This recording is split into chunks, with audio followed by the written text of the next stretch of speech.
تلنگانہ میں مارچ کے دوران کووڈ کے معاملات میں اضافے والی ریاستوں میں ایک ہے، تاہم محکمہ صحت کے عہدیداروں نے کہا کہ پریشانی کی کوئی بات نہیں ہے کیونکہ کیسز کی تعداد میں کمی ہوتی جا رہی ہے۔ یکم مارچ سے کووڈ کے روزانہ معاملات کی تعداد دگنی ہو گئی تھی۔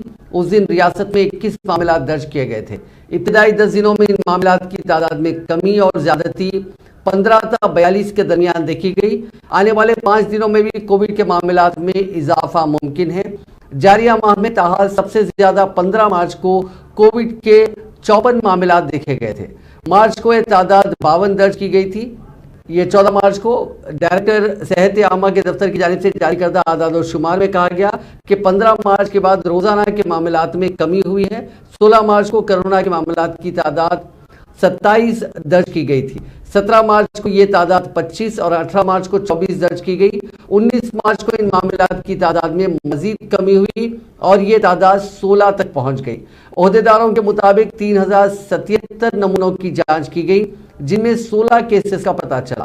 حیدرآباد ضلع میں 6 کیسز پائے گئے، 22 اضلاع میں ایک بھی کیس کا پتہ نہیں چلا۔ اس دن 32 افراد ربع صحت ہوئے۔ ربع صحت ہونے کی شرح بڑھ کر 99.5% ہو گئی ہے۔